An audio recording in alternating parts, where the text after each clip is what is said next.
Hello friends, दृष्टि publication UPPCS और RO का जीएस का महत्वपूर्ण प्रतिशत नंबर आज 7 देखते हैं। 6 इससे पहले हम देख चुके हैं, सभी प्लेलिस्ट में उपलब्ध है। नहीं देखे हैं तो वहां पर जा कर के देख सकते हो। और इसमें हम जीएस के महत्वपूर्ण क्वेश्चंस देखते हैं जो आपके एग्जाम से संबंधित होते हैं। अब देर ना करते हुए हम पहले क्वेश्चन से इसकी स्टार्टिंग करते हैं। चैनल को सब्सक्राइब कर लो और शेयर भी कर दो। तो देखो, इसमें पहला क्वेश्चन है कि जुपिटर 3 का सफल परीक्षण किया गया है, इसको किस संस्था ने किया है। काफ़ी अच्छा क्वेश्चन है। ये पूछा है किस स्पेस एजेंसी के द्वारा किया गया है। तो देखो, ऑप्शन में नासा ये यूएसए की स्पेस एजेंसी है, इसरो भारत की है, स्पेस एक्स ये अमेरिका की है लेकिन प्राइवेट है, ये एलन मस्क की है। इसके अलावा टेस्ला कंपनी भी एलन मस्क की है। और ये जो देखो जास का ऑप्शन डी में दी हुई है, ये जापान की है। तो देखो, जुपिटर 3 का पूर्वक परीक्षण किया है स्पेस एक्स ने। स्पेस एक्स एलन मस्क की कंपनी बताया मैंने, और इसी का एक दुनिया का सबसे शक्तिशाली रॉकेट कहा जाता है फाल्कन 9 को। फाल्कन 9 इसी के द्वारा इसको छोड़ा गया है। और काफ़ी महत्वपूर्ण क्वेश्चन हो जाता है। और ये भी पूछा जा सकता है कहाँ से छोड़ा है। तो देखो, अमेरिका का एक फ्लोरिडा शहर है, यानी फ्लोरिडा से छोड़ा गया है और उसका सेंटर है Kennedy space centre. Kennedy space centre से छोड़ा गया है, फ्लोरिडा यूएसए से, स्पेस एक्स के द्वारा फाल्कन 9 रॉकेट से। ठीक है, तो काफ़ी अच्छा क्वेश्चन रहा ये। सेकंड देखते हैं अब। सूची फर्स्ट का सूची सेकंड से मिलान करना है। इसमें एक साइड में युद्ध अभ्यास दिए हुए हैं और एक साइड में ये दिया हुआ है कि किस किस देश के मध्य होता है। जैसे कि पहला है इसमें वज्र प्रहार 2023। देखो, वज्र प्रहार होता है भारत और अमेरिका के मध्य, तो ए का हो जाएगा 2 से। बोंगो सागर होता है भारत और बांग्लादेश के मध्य, तो बी का हो जाएगा 1। काजिंद होता है, इसके नाम में ही देख रहे होंगे, काजिंद भारत और कजाकिस्तान, यानी काजिन से तो हो गया कजाकिस्तान, इंद से हो गया इंडिया। और सिम्बेक्स ये होता है भारत और सिंगापुर के मध्य। ठीक है, तो 3 का सी का हो जाएगा 4 और डी का हो जाएगा 3। और देखो, एक सिलीनेक्स होता है, इसमें तो सिम्बेक्स है भारत और सिंगापुर, जो सिलीनेक्स होता है वो भारत और श्रीलंका के मध्य होता है। तो देखो, अब इसका आंसर हो जाएगा 2143। 2143 ऑप्शन में देखना है, 2143, तो ऑप्शन ए और हो जाएगा इसका। देखो, कुछ और इधर बस बता दूं, जैसे कि आपका सूर्य किरण अभ्यास होता है वो भारत और नेपाल के मध्य होता है। एक होता है गरुड़ वरुण शक्ति, ये सभी तीनों अभ्यास होते हैं भारत और फ्रांस के मध्य। और देखो, गरुड़ के पीछे शक्ति लगा दो, वरुण के पीछे शक्ति लगा दो, तो वो हो जाएंगे भारत और इंडोनेशिया के मध्य। ठीक है, इसके अलावा टाइगर ट्रम्प भी होता है। देखो, ट्रम्प से समझ पा रहे होंगे से, और उसके अमेरिका के राष्ट्रपति रह चुके हैं, तो भारत और अमेरिका के मध्य ही होता है। एक होता है आपका उदार शक्ति, ये भी पूछा जाता है। उदार शक्ति होता है भारत और मलेशिया के मध्य। आपका एक और है, उसका नाम है सी गार्जियन। देखो, सी गार्जियन होता है, एक होता है धर्म गार्जियन। सी से सी आ रहा है, चाइना में आएगा। ठीक है, चाइना में, यानी CHINA, तो भारत और चाइना के मध्य होता है सी गार्जियन। और धर्म गार्जियन होता है भारत और जापान के मध्य। ठीक है, और देखो, खंजर अभ्यास भी पूछा जाता है, भारत और किर्गिस्तान के मध्य होता है। तो काफ़ी जो 15-20 अभ्यास हैं उन सभी को याद कर लेना। संप्रीति भी पूछा जाता है, संप्रीति भारत और बांग्लादेश के मध्य होता है। ठीक है, तो नेक्स्ट देखते हैं अब। आदर्श तरल की श्यानता कितनी होती है। आदर्श तरल की श्यानता होती है, अच्छा क्वेश्चन है, बताइए। तो देखो, आदर्श तरल की श्यानता जो होती है वो 0 होती है। कितनी होती है, 0। देखो, व्यवहार में एक द्रव्य जो है असंभव है, यानी एक दोबारा समझो इसमें कि आदर्श तरल की जो श्यानता होती है वो 0 होती है, और व्यवहार में ऐसा द्रव्य असंभव है, परंतु जल को आदर्श द्रव के निकटतम माना जाता है। ठीक है, जिसकी श्यानता 0 होती है ऐसा द्रव असंभव होता है, लेकिन जो जल होता है उसको आदर्श द्रव के निकटतम माना जाता है। और देखो, ताप बढ़ाएं तो उस पर द्रव की श्यानता घट जाती है। ये भी पूछा जा सकता है कि अगर ताप बढ़ाओगे तो क्या द्रव की श्यानता बढ़ेगी या घटेगी। तो याद रखना, ताप बढ़ाने पर द्रव की श्यानता जो होती है वो घट जाती है, ना कि बढ़ती है। तो आदर्श तरल की श्यानता होती है 0। अब देखो, इसमें सूची फर्स्ट का सूची सेकंड से मिलान करना है। एक साइड में स्थल लिखे हुए हैं और एक साइड में उससे संबंधित तीर्थंकर लिखे हुए हैं। तो देखो, पहला है इसमें श्रावस्ती से कौन से संबंधित हैं। श्रावस्ती से, देखो, श्रावस्ती से संबंधित है संभवनाथ, ए का हो जाएगा 4। और आपके काकंदी संबंधित हैं सुविधानाथ, यानी इन्हें पुष्पदंत भी कह सकते हो। तो ये बी का हो जाएगा 3। अयोध्या से कौन संबंधित हैं, तो ऋषभदेव जो हैं ये अयोध्या से संबंधित हैं। सी का हो जाएगा 1 और पबोसा ये पद्म प्रभु से संबंधित हैं। पबोसा पद्म प्रभु 2 हो जाएगा। 4 3 1 2 4 3 1 2 ऑप्शन सी। इसमें देखना है आपको कौन सा सही सुमेलित नहीं है।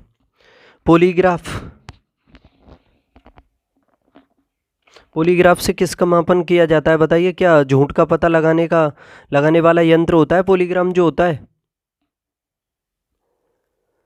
देखो पॉलीग्राम से झूठ का पता लगाया ही जाता है। ये झूठ का पता लगाने वाला यंत्र ही होता है जो पॉलीग्राम होता है। और गाइगर काउंटर ये रेडियो एक्टिविटी मापक यंत्र ही होता है। और गायरोस्कोप क्या इससे शरीर की क्रियाओं को ग्राफ द्वारा निरूपित करने वाला यंत्र है, किया जाता है इससे शरीर की क्रियाओं को ग्राफ द्वारा निरूपित किया जाता है क्या गायरोस्कोप से। तो देखो ये मिलान इसमें गलत है, क्योंकि गायरोस्कोप जो होता है इससे अभिन्यास और कोणीय वेग इन दोनों का मापन और नियंत्रण किया जाता है गायरोस्कोप से। और देखो शरीर की क्रियाओं को ग्राफ द्वारा निरूपित किया जाता है। किसके द्वारा किया जाता है, एक होता है काइमोग्राफ के द्वारा किया जाता है। शरीर की क्रियाओं को ग्राफ द्वारा निरूपित, न कि गायरोग्राफ के द्वारा। गायरोग्राफ से तो हम अभिन्यास और कोणीय वेग का मापन और नियंत्रण करते हैं, ठीक है। बाकी ये कार्डियोग्राफ है। कार्डियोग्राफ जो दिया हुआ है इससे हृदय गति मापी जाती है, यानी हृदय गति को मापने का यंत्र है कार्डियोग्राफ। तो इसका आंसर हो जाएगा कौन सा, ऑप्शन सी। आबू का जैन मंदिर किससे बना है। जो माउंट आबू का जैन मंदिर है वो किससे बना हुआ है। राजस्थान में है माउंट आबू में, सिरोही ज़िले में पड़ता है ये माउंट आबू, यानी कह सकते हो आबू का जो दिलवाड़ा जैन मंदिर है वो संगमरमर से बना हुआ है, याद रखना। और इसका निर्माण भी पूछा जा सकता है किसने कराया था, काफ़ी कॉमन क्वेश्चन है। आबू का जो जैन मंदिर है उसका निर्माण कराया गया था, एक गुजरात का चालुक्य वंश हुआ था, या उसे सोलंकी वंश भी कह सकते हो। सोलंकी वंश का शासक हुआ था भीमदेव प्रथम, उसका सामंत था विमल शाह, उसके द्वारा कराया गया था ये। और याद रखना ये जैन मंदिर जो है आबू का, ये संगमरमर से बना हुआ है। इसका निर्माण गुजरात के चालुक्य या सोलंकी वंश के शासक भीमदेव के प्रथम सामंत हुए थे विमल शाह के द्वारा कराया गया था इसका, और ये संगमरमर से बना हुआ है। नेक्स्ट देखते हैं अब, क्रायोजेनिक ताप से आशय है। क्रायोजेनिक ताप से आशय क्या होता है। क्रायोजेनिक इंजनों के बारे में पढ़ा होगा, जैसे रॉकेट से संबंधित जो होते हैं। तो देखो क्रायोजेनिक ताप से आशय क्या होता है, इससे आशय होता है कि -150 डिग्री सेल्सियस से कम ताप से होता है इसका जो आशय होता है। ऑप्शन ए सही हो जाएगा, -150 डिग्री सेल्सियस ताप से कम। और देखो इस ताप पर पदार्थों के अध्ययन को क्रायोजेनिक्स कहते हैं। क्या कहते हैं, क्रायोजेनिक्स। तो ऑप्शन ए सही है इसका। निम्नलिखित में से द्रव्यमान के आधार पर ग्रहों का आरोही क्रम कौन सा है। द्रव्यमान के आधार पर देखो सबसे बड़ा ग्रह कौन सा है, सबसे बड़ा तो बृहस्पति है, उसके आसपास भी कोई नहीं है, तो ये तो निश्चित हो गया कि सबसे पहले तो बृहस्पति आएगा। द्रव्यमान के आधार पर ग्रहों का आरोही क्रम, इसमें आरोही क्रम पूछा है बढ़ता हुआ, तो सबसे एंड में आएगा बृहस्पति।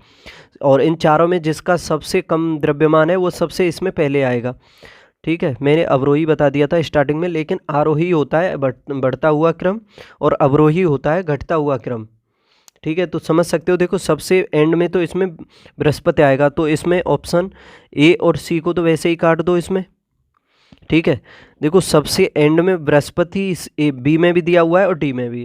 तो देखो सबसे अधिक द्रव्यमान जो होता है वो बृहस्पति का है, उसके बाद है आपका शनि ग्रह का, उसके बाद है वरुण का, अरुण का, और फिर पृथ्वी का है, और फिर शुक्र का, मंगल का और बुध का सबसे कम है द्रव्यमान। तो देखो सबसे एंड में आएगा आपका बृहस्पति, उसके बाद आएगा शनि। तो देखो ये एक ही ऑप्शन है जो बी में दिया हुआ है, यही है। फिर वरुण है, फिर अरुण है। स्टार्टिंग से देख लो, अरुण, वरुण, शनि और बृहस्पति, ये आरोही क्रम है इनका द्रव्यमान के आधार पर। देखो ग्रहों को 8 ग्रह हैं देखा जाए तो सौरमंडल में, उसमें से 4 ग्रह होते हैं आंतरिक और 4 होते हैं बाहरी। देखो आंतरिक कौन से हैं, बुध, शुक्र, पृथ्वी और मंगल, ये 4 ग्रह तो आंतरिक हैं, सूर्य से दूरी के आधार पर भी हैं ये। और आगे है फिर बृहस्पति, शनि, अरुण, वरुण, वो बाह्य ग्रह गिने जाते हैं पर। ठीक है, नेक्स्ट देखते हैं। क्वेश्चन नंबर 9 है, निम्नलिखित कथनों में से कौन सा कथन सही है। पहला इसमें विटेकर ने जीवों को 5 जगतों में विभक्त किया था, तो देखो ये सही जवाब है। देखो जैसे 1969 में देखा जाए तो विटेकर ने जीवों को 5 जगतों में विभक्त किया था, ये सही है बिल्कुल। जैसे कि एक था उसमें मोनेरा, एक था प्रोटेस्टा, एक फंजाई यानी उसे कवक भी कह सकते हो, एक था प्लांटाई और एक एनिमेलिया। ये 5 वर्गों में विभाजित किया था विटेकर ने 1969 में जीवों को। ठीक है, तो पहला तो सही हो जाता है। दूसरा देखते हैं, यह वर्गीकरण कोशिका संरचना की जटिलता, जीवों की शरीर की जटिलता तथा पोषण प्राप्त करने की विधि के आधार पर किया गया था। बताइए दूसरा। देखो ये जो वर्गीकरण किया गया था इनके द्वारा, ये कोशिका संरचना की जटिलता, जीवों के शरीर की जटिलता तथा पोषण प्राप्त करने की विधि के आधार पर ही किया गया था, तो इस वजह से ये दोनों ही सही हो जाते हैं। आंसर कौन सा होगा, ए और बी दोनों, 1 और 2 दोनों, ऑप्शन ए। निम्नलिखित ग्रंथों पर विचार कीजिए और उनको कालानुक्रम में व्यवस्थित कीजिए। फतवा ए जहांदारी, पृथ्वीराज रासो, किताबुल हिंद, तबकात ए नासिरी। बताओ। देखो पहला है इसमें फतवा ए जहांदारी।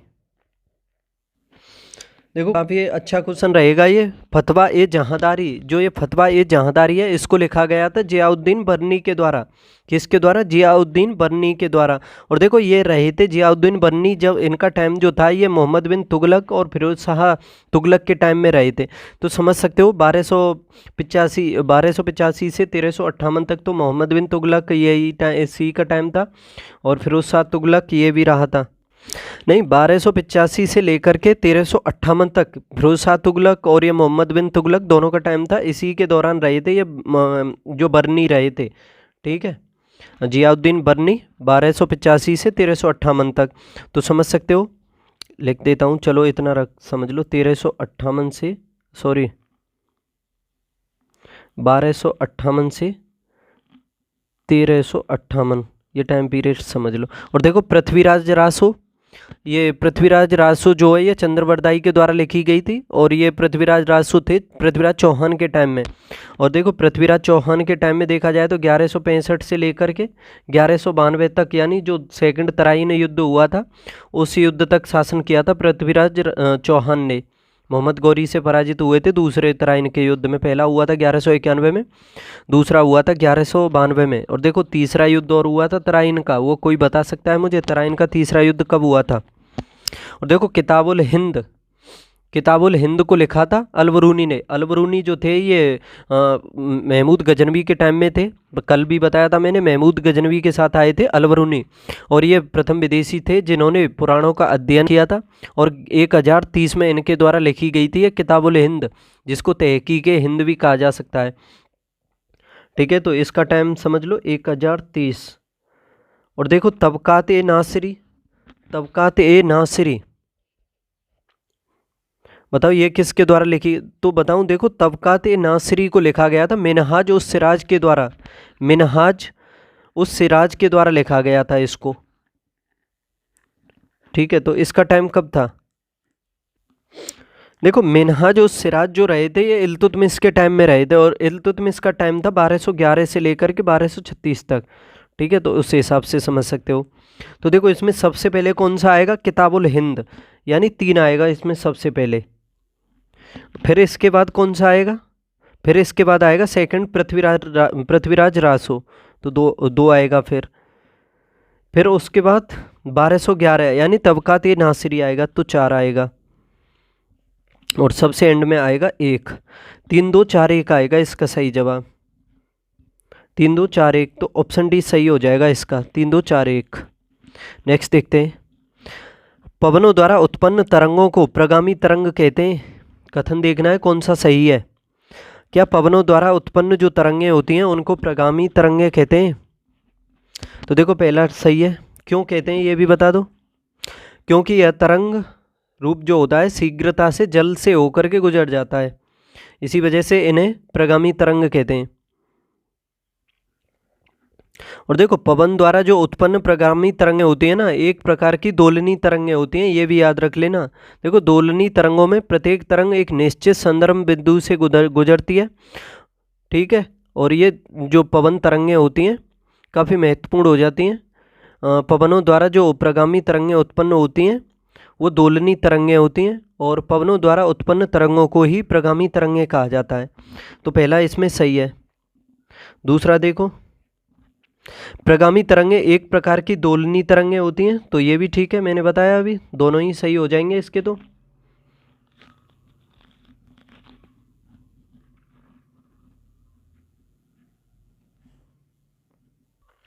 नेक्स्ट देखते हैं क्वेश्चन नंबर 12। ज्वारभाटा सागरों तथा महासागरों के जल स्तर में आवर्ती उतार चढ़ाव है।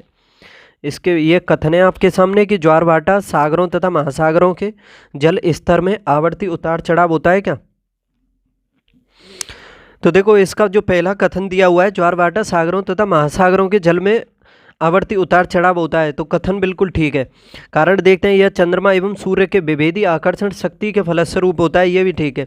और देखो ये इसकी व्याख्या भी करता है क्या, कि जैसे चंद्रमा एवं सूर्य के विभेदी आकर्षण शक्ति के फलस्वरूप होता है, तो क्या होता है, ज्वारभाटा होता है। उसी हिसाब से समझ सकते हो। तो ये ए और आर दोनों सही हैं, और इसकी व्याख्या भी करता है।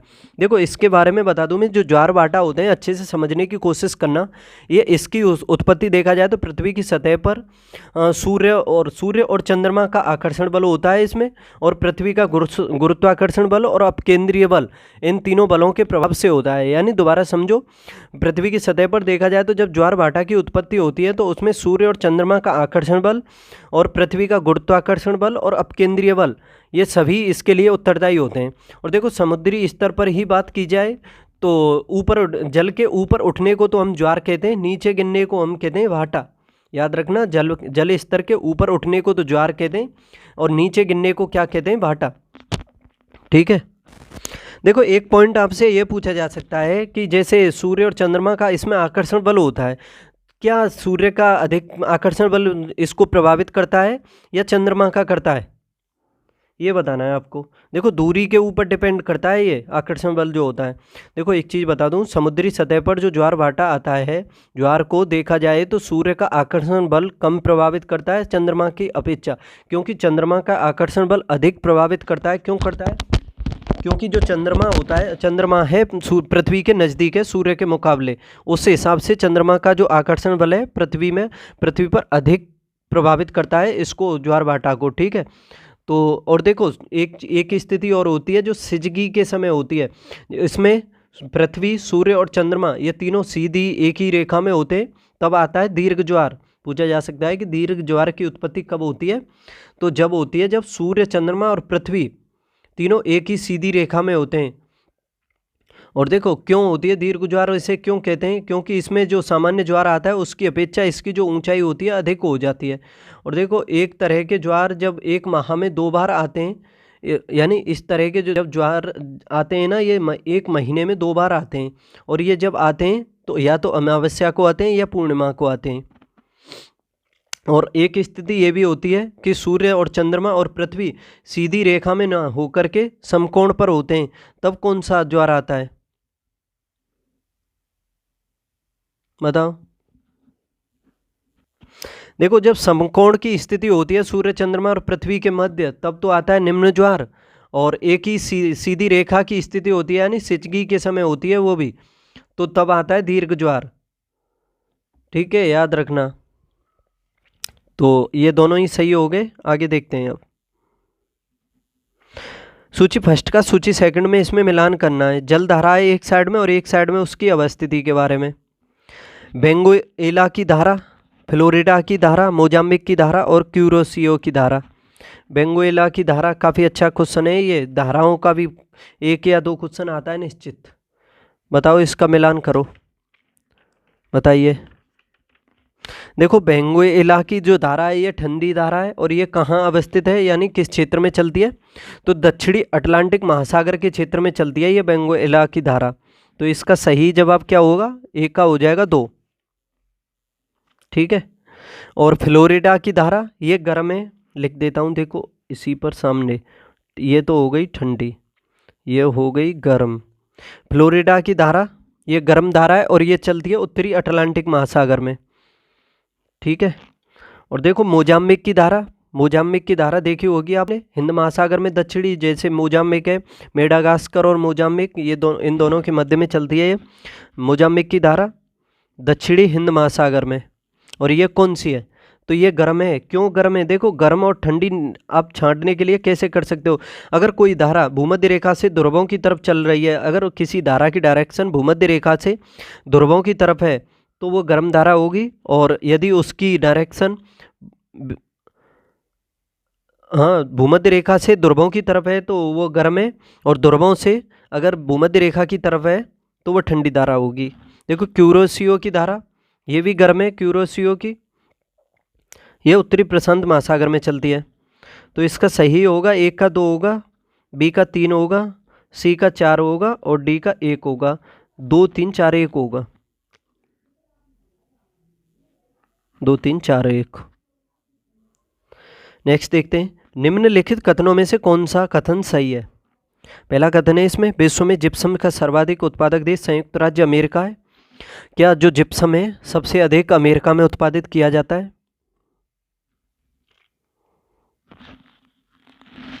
तो देखो जिप्सम का सबसे अधिक उत्पादन अमेरिका में ही किया जाता है, तो पहला सही है। विश्व में लौह अयस्क का सर्वाधिक उत्पादक देश चीन है।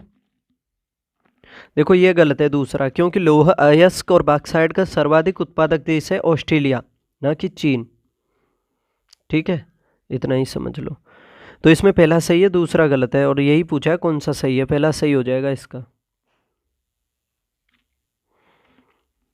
सूची फर्स्ट का सूची सेकंड से मिलान करो। अब इसमें एक साइड में जल संधियां हैं और एक साइड में किसको जोड़ती हैं। देखो जिब्राल्टर जल संधि, अगर आपने मैप अच्छे से देखा होगा, मैं ये जो जिब्राल्टर है इसको भूमध्य सागर की कुंजी भी कहा जाता है।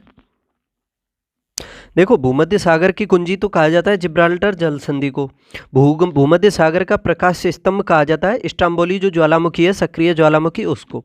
तो देखो ये जिब्राल्टर जो जल संधि है भूमध्य सागर को अटलांटिक महासागर से जोड़ती है। किससे, भूमध्य सागर को अटलांटिक महासागर से। यानी ये जल संधि जोड़ती तो अटलांटिक महासागर और भूमध्य सागर को, लेकिन अलग करती है अफ्रीका महाद्वीप को यूरोप से, ठीक है। तो देखो इसका मिलान हो जाएगा, एक का हो जाएगा 2। हार्मुज जल संधि, हार्मुज के बारे में भी पढ़ा होगा। हार्मुज जो जल संधि है काफ़ी फेमस है, और ये जो जोड़ती है फारस की खाड़ी को ओमान की खाड़ी से जोड़ती है। किससे, फारस की खाड़ी को ओमान की खाड़ी से, ठीक है। तो हार्मुज का हो जाएगा 1, बी का हो जाएगा 1। बेरिंग जल संधि, बेरिंग जल संधि ये चुकची सागर और बेरिंग सागर को जोड़ती है, यानी रूस और अमेरिका के मध्य में स्थित है ये बेरिंग जल संधि, सी का हो जाएगा 4। और डोबर जल संधि ये इंग्लिश चैनल और उत्तरी सागर को जोड़ती है, और किस किस के मध्य है फिर ये भी बताना है आपको। बेरिंग ये जो डोबर जो जल संधि है किस किस राज्य के, किस किस देश के मध्य स्थित है। तो देखो डोबर जो जल संधि है ब्रिटेन और फ्रांस के मध्य में स्थित है, यानी फ्रांस को ब्रिटेन से अलग करती है और उत्तरी सागर को इंग्लिश चैनल से जोड़ती है, उत्तरी सागर को इंग्लिश चैनल से जोड़ती है डोबर जल संधि। तो देखो उस डी का हो जाएगा 3, 2 1 4 3 इसका आंसर होगा, तो ऑप्शन बी। नेक्स्ट देखते हैं, अब इसमें ये देखना है कौन सा सही सुमेलित है। अद्वैतवाद, विशिष्टाद्वैतवाद, द्वैतवाद, और ये सभी कौन कौन इससे संबंधित हैं। एक साइड में ये सिद्धांत दिए हुए हैं और एक साइड में उसके प्रवर्तकों के नाम दिए हुए हैं। अद्वैतवाद क्या रामानुजाचार्य से संबंधित है। तो देखो अद्वैतवाद का प्रवर्तक है शंकराचार्य, ना कि, देखो मैंने इसे याद किया था सबसे पहले, अद्वैत माधव द्वैत शंकर अद्वैत, विशिष्टा रामानुजाचार्य, क्योंकि रामानुजाचार्य को ऐसे याद कर सकते हो कि भगवान राम के जो गुरु थे वो विशिष्ट थे उस हिसाब से, ठीक है। तो देखो अद्वैतवाद ये अद्वैतवाद जो संबंधित है शंकराचार्य से संबंधित है, ना कि रामानुजाचार्य से, तो ये पहला गलत है, शंकराचार्य, ठीक है। विशिष्टाद्वैतवाद ये रामानुजाचार्य से है। द्वैतवाद ये जो है ये माधवाचार्य से है, तो यही सुमेलित है इसका। और द्वैतवाद ये वल्लभाचार्य से है क्या? वल्लभाचार्य से तो शुद्धाद्वैतवाद है, ठीक है। शुद्धाद्वैतवाद यानी पुष्टि मार्ग जो है वो वल्लभाचार्य से संबंधित है, और ये जो द्वैताद्वैतवाद है ये निम्नार्काचार्य से है, निम्नार्क से, ठीक है, निम्नार्क। तो इसका सही मिलान हो जाएगा ऑप्शन सी। क्वेश्चन नंबर 17, निम्नलिखित में से किस आंदोलन में किसानों, आदिवासियों एवं महिलाओं ने बड़ी संख्या में भाग लिया था? बताइए, खिलाफत, सविनय अवज्ञा, असहयोग, या इसमें से कोई नहीं?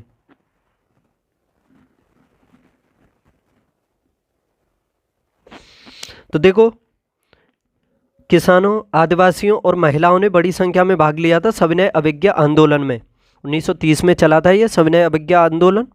पहले तो ये महात्मा गांधी के द्वारा चलाया गया था। पहले तो इसमें महात्मा गांधी जो थे इसमें महिलाओं के हिस्सेदारी के समर्थन नहीं थे, लेकिन बाद में सरोजिनी नायडू ने उनसे इसमें शामिल होने के लिए कहा था, तो उनके कहने पर वो तैयार हो गए थे इसके लिए। तो समझ सकते हो, सविनय अवज्ञा आंदोलन में किसानों, आदिवासियों और महिलाओं ने इसमें बड़ी संख्या में भाग लिया था।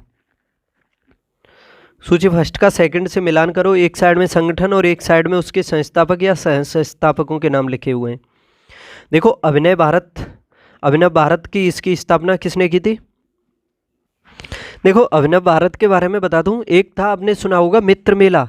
मित्र मेला की 1899 में गणपति महोत्सव मनाने के लिए बीडी सावरकर के द्वारा नासिक में स्थापना की गई थी। फिर आगे चल के 1904 में इसी को अभिनव भारत समाज में परिवर्तित कर दिया गया और इसके अध्यक्ष बनाए गए थे गणेश सावरकर। तो देखो, इसकी स्थापना किसके द्वारा की गई? ऑप्शन डी है इसका।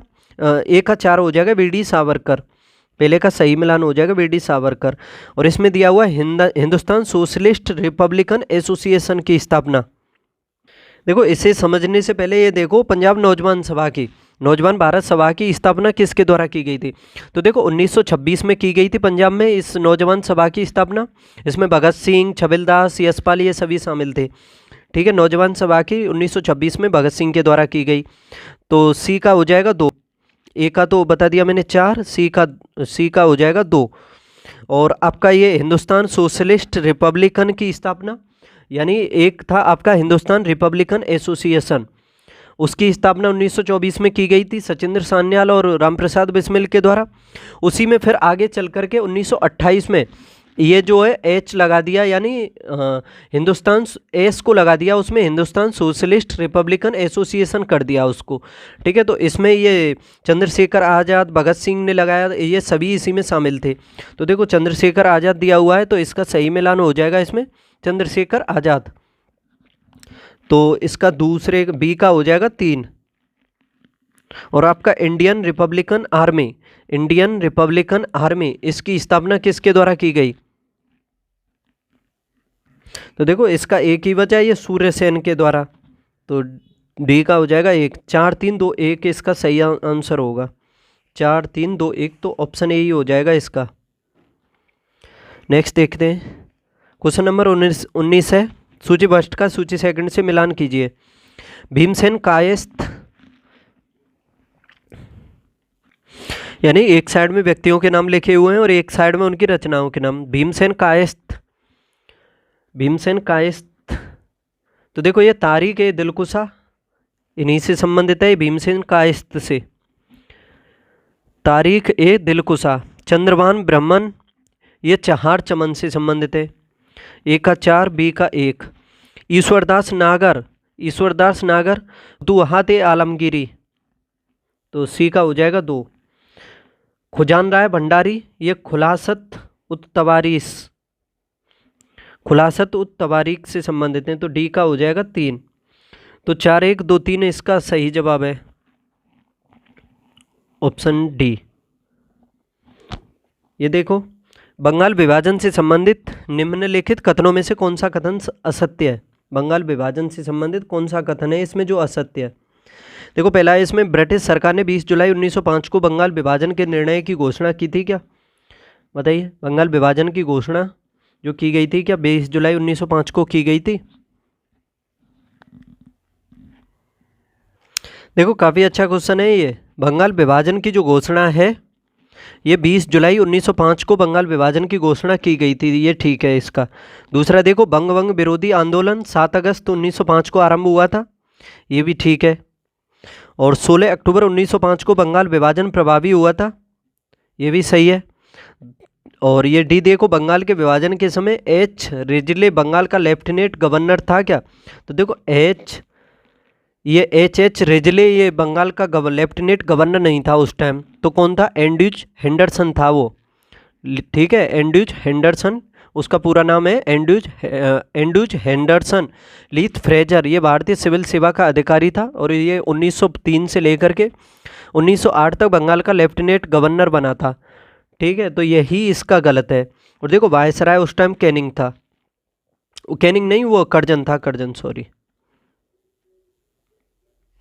निम्नलिखित घटनाओं का सही क्रम नीचे दिए गए कूट द्वारा ज्ञात कीजिए। पहला इसमें 1919 का अमृतसर कांग्रेस का अधिवेशन। दूसरा इसमें सत्यपाल एवं सैफुद्दीन किचलू को बंदी बनाया जाना। जलियांवाला बाग नरसंहार रॉलेट एक्ट पारित होना। तो इसमें यह देखना है कौन सा पहले आएगा। 1919 का अमृतसर कांग्रेस का अधिवेशन।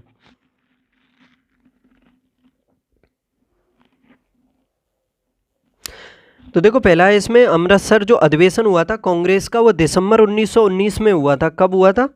दिसंबर 1919 में, ठीक है। और देखो, सत्यपाल एवं सैफुद्दीन किचलू को बंदी कब बनाया गया था? देखो, इसके बारे में बताऊं कि जैसे 8 अप्रैल 1919 को रॉलेट एक्ट के विरोध में महात्मा गांधी जब आंदोलन कर रहे थे, तो उन्हें पहली बार पलवल में रेलवे स्टेशन से गिरफ्तार किया गया था। और उस समय पंजाब का उप गवर्नर था जनरल ओ डायर, जिसने पूरे पंजाब में उस टाइम कर्फ्यू लगवा दिया था। उसी के फिर आगे चल के 9 अप्रैल 1919 को पंजाब में एक जुलूस निकाला जा रहा था, और जिसका नेतृत्व कर रहे थे ये सत्यपाल और सैफुद्दीन किचलू, ठीक है, जिसके कारण इन्हें अंग्रेज सरकार के द्वारा गिरफ्तार कर लिया गया था। और फिर इन्हें गिरफ्तारी के कारण देखा जाए तो गिरफ्तार करने के बाद 13 अप्रैल 1919 को बैसाखी के दिन जलियांवाला बाग में एक शांतिपूर्वक विरोध प्रदर्शन किया गया था। और देखो, वो तो फेमस है, सभी को पता होगा, उसी पर जो जनसभा बुलाई गई थी, जनरल ओ डायर ने ताबड़तोड़ गोलियां चलवा दी थी, जिसमें काफ़ी निहत्थे लोगों की, बेगुनाहों की जानें भी गई थी। और उसी को हम जानते हैं जलियांवाला बाग कांड के नाम से, ठीक है। और इसी से आहत होकर के इसी कांड से रविंद्रनाथ टैगोर ने सर और नाइटहुड की जो उपाधि थी उन्हें अंग्रेज सरकार के द्वारा दी गई थी, उसको लौटा दिया था, ठीक है। तो देखो, सैफुद्दीन किचलू और सत्यपाल मलिक की भी गिरफ्तारी हुई थी। कब हुई थी इनकी? मार्च में हुई थी, नहीं, इनकी अप्रैल में हुई थी। कब? अप्रैल में हुई थी, अप्रैल 1919 में, क्योंकि 9 अप्रैल 1919 को जुलूस निकाला गया था, उसी के दौरान हुई थी।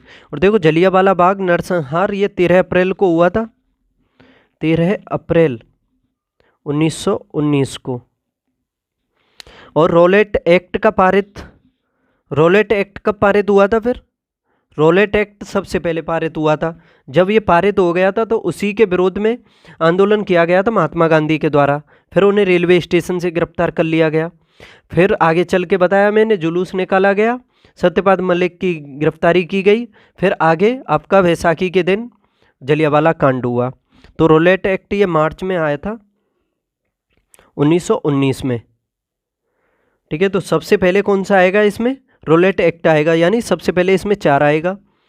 उसके बाद कौन सा हुआ? उसके बाद ये 2 आएगा, सैफुद्दीन और सत्यपाल मलिक की गिरफ्तारी हुई। उसके बाद फिर जलियांवाला कांड हुआ था, फिर 3 आएगा। और सबसे एंड में आएगा ये अमृतसर का अधिवेशन जो दिसंबर में हुआ था। बाकी वैसे ये सभी घटना 1919 की हैं। तो देखो, 4, 2, 3, 1 आएगा इसका सही आंसर, तो ऑप्शन बी हो जाएगा। जर्मन सिल्वर मिश्रण है, किसका है जर्मन सिल्वर? देखो, इसके नाम में सिल्वर है, तो ये मत समझ लेना कि इसमें सिल्वर मिला हुआ है। जर्मन सिल्वर में क्या क्या मिला होता है? देखो, इसमें तांबा भी होता है, निकेल भी होता है और जिंक, यानी तांबा, निकेल और जिंक, ये इन तीनों का मिश्रण होता है जर्मन सिल्वर जो होता है। इसके अलावा तांबा और टिन के मिश्रण से कौन सी धातु बनती है? तो कांसा बनता है। तांबा और जस्ते से कौन सी बनती है? तो उससे पीतल बनती है, याद रखना। अब इसमें देखो, सूची फर्स्ट का सेकंड से मिलान करना है। एक साइड में भवनों के नाम या पर्वत वगैरह जो कुछ दिए हुए हैं और एक साइड में उनकी अवस्थितियों के बारे में दिया हुआ है। जैसे कनक भवन कहाँ पर स्थित है, तो देखो कनक भवन है अयोध्या में, अयोध्या, एक का हो जाएगा 4। कामतगिरी पर्वत ये चित्रकूट में है, बी का हो जाएगा 3। कालिंजर दुर्ग ये बांदा में है, कहाँ पर है, बांदा में, तो इसका 2 हो जाएगा। और देवा शरीफ ये बाराबंकी में, तो 4 3 2 1, 4 3 2 1 option B. Question number 24, carbon तंतु, इसमें क्या देखना है, जो सुमेलित नहीं है वो देखना है। क्या कार्बन तंतु वायुयान से संबंधित है, तो देखो ये सुमेलित है। बोरिक अम्ल एंटीसेप्टिक, ये भी सुमेलित है इसका। सिलिकॉन कार्बाइड, सिलिकॉन कार्बाइड क्या एक प्रशीतक है, तो देखो ये गलत है। कार्बन सिलिकॉन कार्बाइड जो है ये कृत्रिम हीरा है, क्या है, कृत्रिम हीरा, याद रखना। और ये कार्बन टेट्रा क्लोराइड ये अग्निशामक है, तो ये बाकी सही सुमेलित हैं, ऑप्शन सी इसका आंसर है। उत्तर प्रदेश का कौन सा जनपद दशहरी आम का सर्वोच्च उत्पादक है, दशहरी आम का,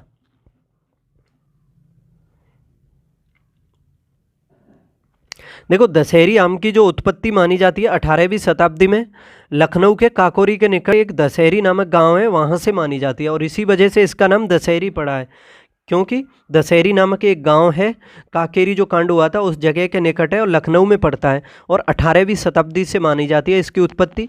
इसी वजह से इस आम का नाम दशहरी है और इसके उत्पादन में सर्वोच्च उत्पादक कौन सा है, लखनऊ, तो ऑप्शन बी सही जवाब हो जाएगा इसका।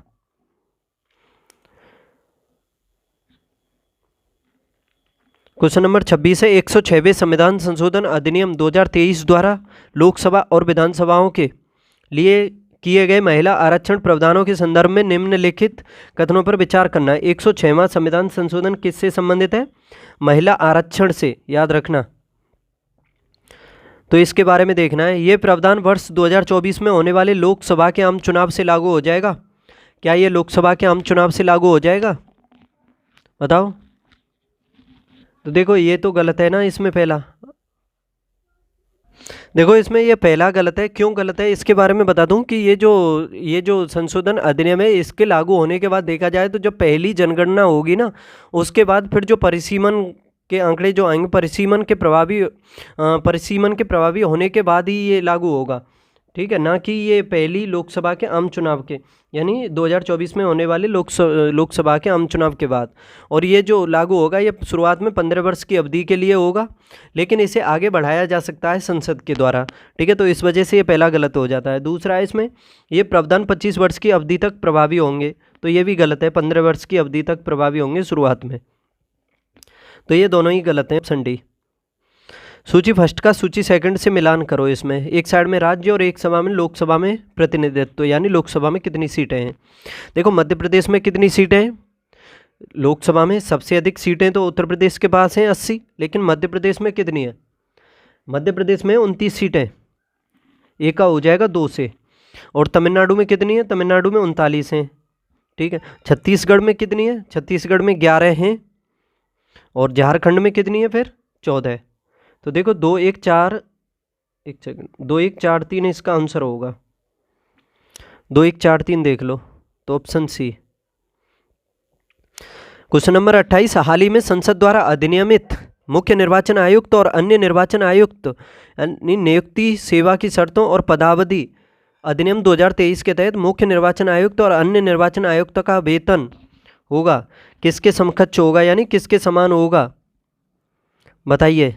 मुख्य निर्वाचन आयुक्त और अन्य निर्वाचन आयुक्त अधिनियम 2023 के अनुसार मुख्य निर्वाचन आयुक्त और अन्य निर्वाचन आयुक्त का वेतन, तो देखो ये होता है किसके समान, उच्चतम न्यायालय के न्यायाधीशों के समान, तो ऑप्शन सी सही हो जाएगा।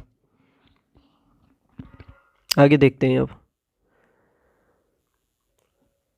इसमें सूची फर्स्ट का सूची सेकंड से मिलान करना है। एक साइड में संवैधानिक प्रावधान है और एक साइड में उसके स्रोत हैं।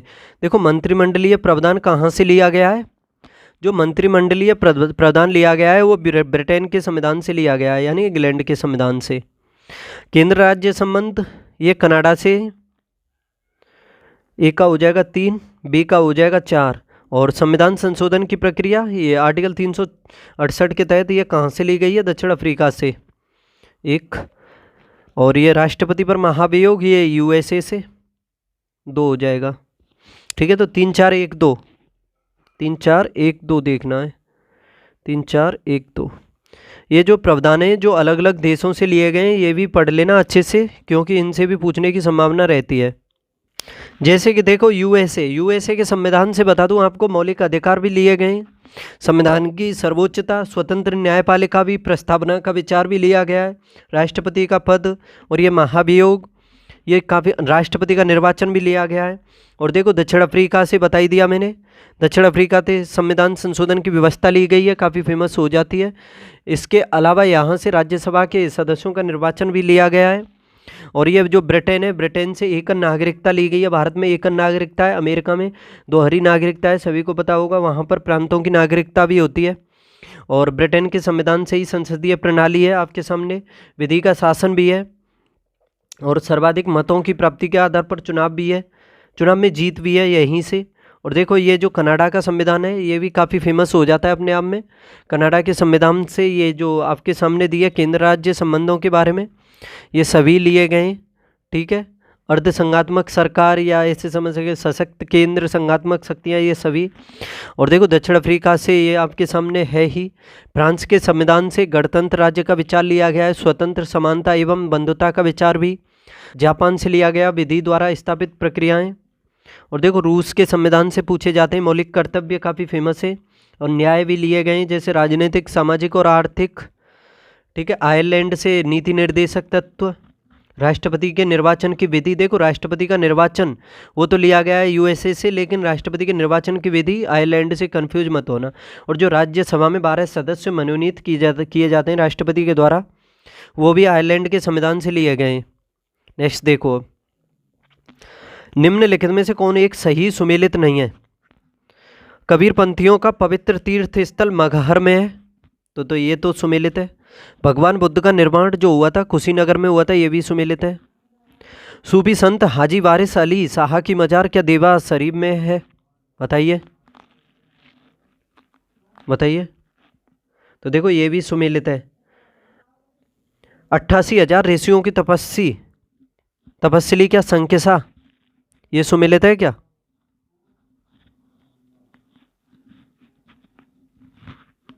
तो देखो ये सुमेलित नहीं है, क्योंकि 88,000 ऋषियों की जो तपस्थली है वो नैमिषारण्य को कहा जाता है, ना कि संकिसी को। देखो ये जो संकिसा जो है ये बौद्ध धर्म से संबंधित स्थल है और ये फर्रुखाबाद जिले में स्थित है।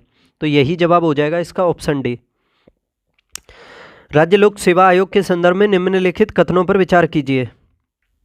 देखो इसमें पहला कथन है कि राज्य लोक सेवा आयोग के सदस्य अपने पद ग्रहण की तारीख से 6 वर्ष की अवधि तक या 65 वर्ष की आयु तक प्राप्त करने तक जो भी पहले वो अपना पद धारण करते हैं क्या? राज्य लोक सेवा, देखो ये महत्वपूर्ण है, राज्य लोक सेवा आयोग, तो ये गलत हो जाएगा। राज्य लोक सेवा आयोग के सदस्य जो हैं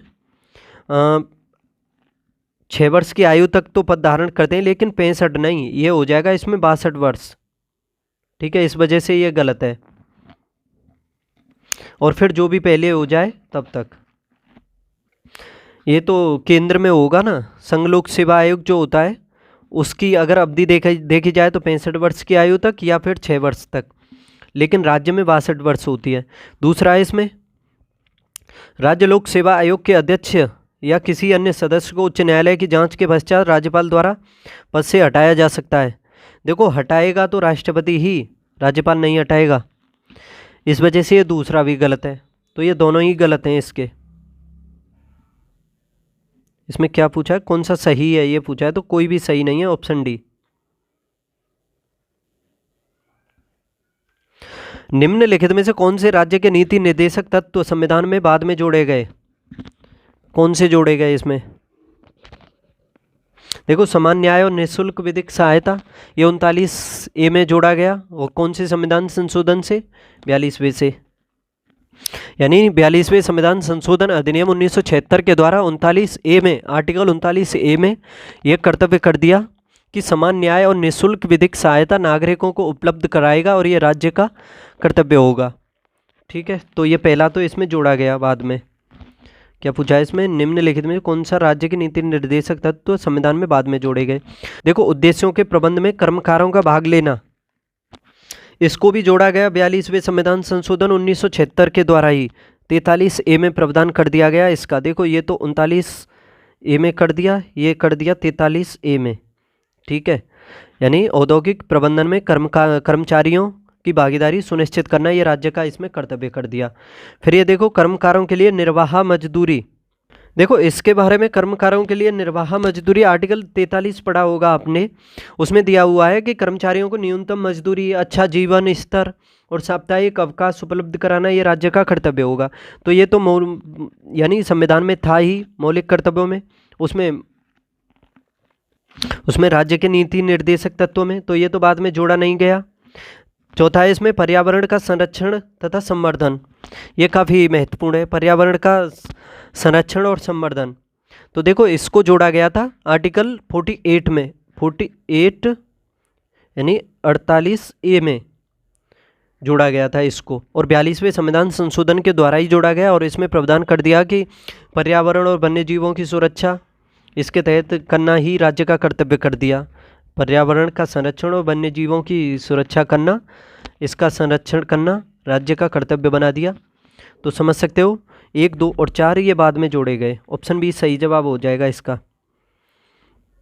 उच्चतम न्यायालय की अधिकारिता में वृद्धि की जा सकती है किसके द्वारा। तो देखो उच्चतम न्यायालय हो या उच्च न्यायालय हो, जिस किसी में वृद्धि की जाएगी वो संसद के द्वारा ही की जाएगी। तो ऑप्शन बी सही जवाब हो जाएगा इसका। सबसे अधिक स्थिर पारिस्थितिकी तंत्र कौन सा है। तो देखो सबसे स्थिर पारिस्थितिकी तंत्र है सागरीय पारिस्थितिकी तंत्र या फिर महासागरीय, ठीक है। नीचे 2 कथन दिए गए हैं, इनमें से एक अभिकथन है और दूसरा कारण है। पहले कथन देखते हैं।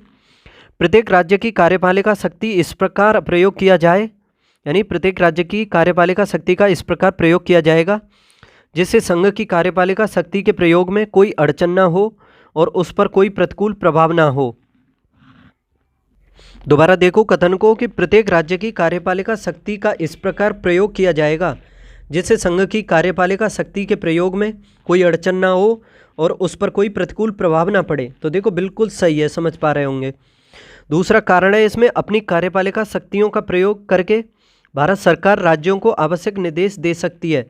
अपनी कार्यपालिका शक्तियों का प्रयोग करके भारत सरकार राज्यों को आवश्यक निर्देश दे सकती है। तो देखो कारण सही है और कथन भी सही है, दोनों ही समझ पा रहे होंगे और व्याख्या भी हो रही है इससे। तो इसका ऑप्शन ए सही हो जाएगा। बाह्य आक्रमण और आंतरिक अशांति से राज्यों की संरक्षा करने का संघ का कर्तव्य संविधान के निम्नलिखित में से किस अनुच्छेद में है। देखो बताओ। देखो अपने संविधान का भाग 18 पढ़ा हो, भाग 18 पढ़ा हो तो उसमें आपातकालों के बारे में दिया हुआ है। आर्टिकल 352 से लेकर के 360 तक आपातकाल 3 प्रकार से दिया हुआ है। उसमें एक है राष्ट्रीय आपातकाल 352 से लेकर के 355 तक। फिर है राष्ट्रपति शासन, जो राज्यों में राष्ट्रपति शासन विफलता के कारण उसको 356 से लेकर के 357 तक है वो राष्ट्रपति शासन जो है। और वित्तीय आपातकाल के बारे में 360 में दिया हुआ है। देखो 352 में तो ये दिया हुआ है कि राष्ट्रपति के द्वारा राष्ट्रीय आपातकाल की घोषणा की जाएगी, और ये जो 352 के अकॉर्डिंग जो राष्ट्रीय आपातकाल लगेगा वो बाह्य आक्रमण और सशस्त्र विद्रोह की स्थिति में लग सकता है। देखो सशस्त्र विद्रोह जो शब्द है ये पहले आंतरिक अशांति शब्द था, इसका कोई महत्व तो नहीं था, तो इसको चेंज कर दिया सशस्त्र विद्रोह में। और देखो 44वें संविधान संशोधन 1978 के द्वारा इसको चेंज किया गया था, ठीक है। और 3 बार लग चुका है अब तक भारत में वो जो है राष्ट्रीय आपातकाल। एक तो लगा था 1962 में, एक लगा था 1971 में और एक 1975 में। याद रखना चीन और पाकिस्तान से जो युद्ध हुए थे और या फिर जो चुनाव हुए थे जो 1975 में इंदिरा गांधी ने लगवा दिया था। और देखो 352 का 2 कहता है कि राष्ट्रपति घोषणा के द्वारा ही इसको वापस किया जा सकता है या इसमें परिवर्तन कर सकता है। और देखो 352 का 3 कहता है कि राष्ट्रपति मंत्रिपरिषद की सिफारिश पर ही इसको लगाएगा, यानी इसमें अगर कोई परिवर्तन भी करेगा तो मंत्रिपरिषद की सिफारिश पर ही। और देखो राष्ट्रीय आपातकाल की उद्घोषणा को 1 महीने के भीतर संसद के दोनों सदनों से 2/3 बहुमत से पारित करके आगे बढ़ाया जा सकता है। और कितने टाइम तक, अनिश्चित काल तक, ठीक है। और आपातकाल जो होता है 352, उसकी अवधि कितना है? 6 महीने। नहीं, ऐसे समझ सकते हो, जैसे आपातकाल लग गया तो उसके 1 महीने के अंदर संसद से 2/3 बहुमत से उसे पारित करना अनिवार्य होता है। फिर आगे 6 महीने से मंजूरी ले करके अनिश्चित काल तक बढ़ाया जा सकता है, 6 महीने के हिसाब से। ठीक है, ये तो हो गया ये। ठीक है, और देखो आर्टिकल 353 के बारे में बता दूं। आर्टिकल 353 का एक ए है, वो कहता है कि संघ के द्वारा राज्यों को निर्देश दिया जा सकता है इसके बारे में। और आर्टिकल 353 भी कहता है कि संघ के द्वारा राज्य सूची के विषयों पर कानून बनाया जा सकता है। लेकिन ये जो आर्टिकल 355 है, इसके बारे में समझ लो। ये जो 355 है, ये बाह्य आक्रमण और आंतरिक अशांति से राज्यों की संरक्षा करने का संघ का कर्तव्य संविधान के इसी आर्टिकल में दिया हुआ है। तो ये 355 हो जाएगा इसका सही जवाब। और 356 में बता दिया मैंने आपको, राष्ट्रपति शासन के बारे में है। नेक्स्ट देखते हैं आप।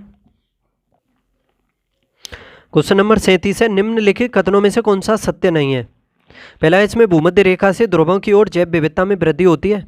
भूमध्य रेखा से, तो देखो भूमध्य रेखा से अगर ध्रुवों की तरफ जाओगे तो जैव विविधता में कमी होगी, ना कि वृद्धि होगी। ध्रुवों से अगर भूमध्य रेखा की तरफ आओगे तब वृद्धि होगी। ठीक है, जहाँ टेम्परेचर और अधिक वर्षा होती है तो वहाँ पर जैव विविधता अधिक पाई जाती है। और भूमध्य रेखा के आसपास ये सभी स्थितियाँ होती हैं, ना कि ध्रुवों पर। दूसरा है, इसमें उष्ण कटिबंधीय शीतोष्ण क्षेत्रों के अपेक्षा अधिक जातियों को आश्रय देते हैं। तो देखो उष्ण कटिबंधीय जहाँ जैव विविधता अधिक होगी तो वहीं पर तो जैव विविधता यानी जातियाँ अधिक पाई जाएंगी, तो ये तो सही है। तीसरा है, इसमें विशालतम जैव विविधता अमेजन वर्षा वनों में पाई जाती है, ये भी ठीक है। जैव विविधता अधिकतम कहाँ पाई जाती है? अमेजन वर्षा वनों में। पृथ्वी का फेफड़ा भी कहा जाता है इन्हीं को।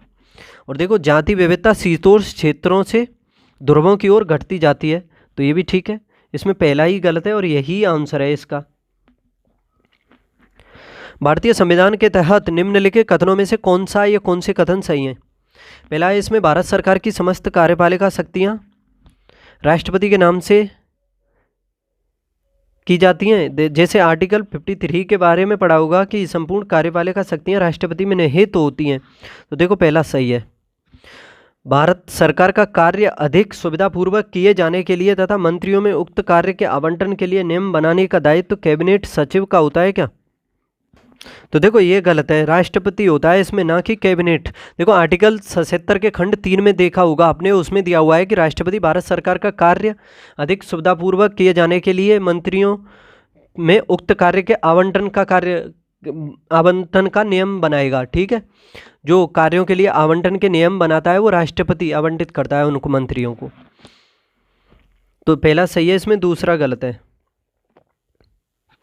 क्वेश्चन नंबर 39 है, राष्ट्रपति द्वारा राज्यसभा में निम्नलिखित विषयों के संबंध में विशेष ज्ञान या व्यवहारिक अनुभव रखने वाले 12 सदस्यों को नाम निर्देशित किया जाता है। राष्ट्रपति द्वारा राज्यसभा में जो 12 सदस्य मनोनीत किए जाते हैं वो किस किस क्षेत्र से होने चाहिए, उन्हें विशेष ज्ञान और व्यवहारिक अनुभव किस किस का होना चाहिए? तो देखो ये साहित्य, विज्ञान, कला और समाज सेवा से संबंधित होने चाहिए। यानी साहित्य, विज्ञान, कला और समाज सेवा का इन्हें विशेष ज्ञान होना चाहिए, उसके अलावा व्यवहारिक अनुभव होना चाहिए, तब 12 सदस्यों को राष्ट्रपति मनोनीत करता है, याद रखना। तो ऑप्शन डी हो जाएगा इसका सही जवाब। भारतीय संविधान के उपबंधों के आधार पर निम्नलिखित कथनों पर विचार कीजिए। भारतीय संविधान के उपबंधों के आधार पर, पहला इसमें किसी संघ राज्य क्षेत्र पर किसी उच्च न्यायालय की अधिकारिता का विस्तार राष्ट्रपति द्वारा किया जा सकता है? बताइए, क्या किसी संघ राज्य क्षेत्र पर किसी उच्च न्यायालय की अधिकारिता का विस्तार राष्ट्रपति द्वारा किया जा सकता है? तो देखो ये सभी अधिकार तो संसद को है, ना कि राष्ट्रपति को। तो पहला तो इसमें गलत है। दूसरा है, दो या अधिक राज्यों के लिए एक ही उच्च न्यायालय की स्थापना संसद द्वारा की जा सकती है। तो देखो दूसरा बिल्कुल सही है। जैसे देखा होगा अंडमान निकोबार का जो उच्च न्यायालय है वो कलकत्ता उच्च न्यायालय के अधिकार में ही है। जैसे चंडीगढ़ का उच्च न्यायालय हरियाणा और पंजाब दोनों के लिए है, उसी हिसाब से समझ सकते हो। तो इसमें दूसरा सही है, पहला गलत है। भारत के निम्नलिखित न्यायालयों में से किन्हें अभिलेख न्यायालय माना जाता है? अभिलेख न्यायालय किस न्यायालय को कहा जाता है? किस किस न्यायालय को अभिलेखीय न्यायालय कहा जाता है? देखो आर्टिकल 129 में पढ़ा होगा उच्चतम न्यायालय को अभिलेखीय न्यायालय, और आर्टिकल 215 में पढ़ा होगा तो उच्च न्यायालयों को अभिलेख न्यायालय माना जाता है। देखो अभिलेख न्यायालय का तात्पर्य क्या होता है? इसके जो निर्णय जो होते हैं, सभी निर्णय साक्ष्यात्मक मूल्य के होते हैं और उन पूर्व निर्णय के रूप में प्रस्तुत करने के लिए सुरक्षित रखा जा सकता है, याद रखना। और साथ ही जो अभिलेख न्यायालय होता है, अभिलेख न्यायालय को अपनी अवमानना के लिए दंड देने की भी शक्ति होती है। तो इसका सही जवाब हो जाएगा 1 और 2, 2 होंगे इसमें सही। ऑप्शन बी 1 और 2। भारतीय संविधान के 73वें संविधान संशोधन द्वारा किए गए प्रावधानों के संदर्भ में निम्नलिखित कथनों पर विचार कीजिए। देखो 73वें संविधान संशोधन के बारे में देखना है। ग्राम सभा में ग्राम स्तर पर पंचायत क्षेत्र के भीतर समाविष्ट किसी ग्राम से संबंधित निर्वाचक सूची में पंजीकृत व्यक्ति होते हैं ग्राम सभा में। तो देखो बिल्कुल सही है पहला। ग्राम सभा ग्राम स्तर पर ऐसी शक्तियों का प्रयोग और ऐसे कृत्यों का पालन कर सकेगी जो संसद द्वारा बनाई गई विधि के अधीन उपबंधित किए जाएं। तो इसमें संसद कोई प्रावधान नहीं है ऐसा संसद के बारे में, तो ये किसका बारे में कर सकेगी? देखो ग्राम सभा जो है ग्राम स्तर पर ऐसी शक्तियों का प्रयोग और ऐसे कृत्यों का पालन कर सकेगी जो राज्य के विधानमंडल द्वारा या राज्य के विधानमंडल द्वारा विधि द्वारा जो बनाए जाएंगे। ठीक है, तो इसका दूसरा सही है, इसमें नहीं, दूसरा गलत है, पहला सही है, ऑप्शन ए। राष्ट्रीय वन नीति 1952 के अनुसार निम्नलिखित में से कौन सा वन का संवर्ग नहीं है? वन का संवर्ग कौन सा नहीं है जो राष्ट्रीय वन नीति है 1952 की उसके अनुसार? राष्ट्रीय वन, राष्ट्रीय उद्यान, संरक्षित वन या ग्राम वन? देखो राष्ट्रीय वन नीति जो 1952 की उसके अनुसार जैसे संरक्षित वन, राष्ट्रीय वन, ग्राम वन, वृक्ष भूमि, ये सभी अलग अलग निर्धारित किए गए हैं, लेकिन इसमें देखा जाए तो राष्ट्रीय उद्यान जो है इसके अंतर्गत नहीं है। ऑप्शन बी हो जाएगा। राष्ट्रीय वन नीति में वन जो है राष्ट्रीय वन भी हैं, संरक्षित वन भी हैं और ग्राम वन भी हैं।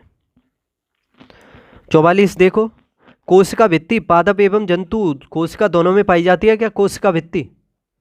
तो देखो ये केवल पादप कोशिकाओं में पाई जाती है, पहला इसमें गलत है, और ये सेलुलोज की बनी होती है, ये दूसरा सही है।